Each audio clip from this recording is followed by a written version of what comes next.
মশলার উপরে কিন্তু ভালো করে তেল উঠে পড়েছে। এবার আমি ভেজে রাখা মুরগির মাংসগুলো দিয়ে দিলাম, আর তার সাথে অল্প পরিমাণে একটু জল দিয়ে দিয়েছি। এবার মশলার সাথে মাংসটাকে ভালোভাবে বেশ কিছুক্ষণ কষিয়ে আমি এতে একে একে দিয়ে দিব কাজু আর কিশমিশ বাটা। এখানে কিন্তু পোস্ত বাটাও দেওয়া যায়, আমার ঘরে যেহেতু পোস্ত বাটা মানে পোস্ত ছিল না, তাই আমি পোস্ত বাটাটার ব্যবহার করতে পারলাম না।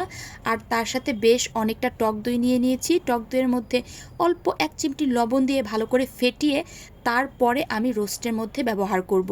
ভালো করে টক দইটা না ফেটিয়ে নিলে রান্নায় ব্যবহার করার পরে টক দইটা কিন্তু একটু ছেড়ে ছেড়ে দেয়, তাই ভালো করে ফেটিয়ে দিয়েছি। আর পরিমাণ মতো অল্প একটু জল দিয়ে দিলাম। এইবার এই সবগুলো মশলা ভালো মতো অনেকক্ষণ ধরে আমি কষাবো, মাংসটা সেদ্ধ না হওয়া পর্যন্ত। এইবার আমি এতে পরিমাণ মতো একটু চিনি দিয়ে দিলাম। যেহেতু কিশমিশ বাটা ব্যবহার করেছি, তাই চিনিটা দেখে শুনে দেয়াই ভালো। যার যার টেস্ট অনুযায়ী লবণ মিষ্টিটা দেখে দেয়াই ভালো। এবার বেশ কয়েকটা আস্ত কাঁচামরিচ দিয়ে দিলাম, আর তার সাথে পরিমাণ মতো বেশ অনেকটা ঘি দিয়েছিলাম। কিন্তু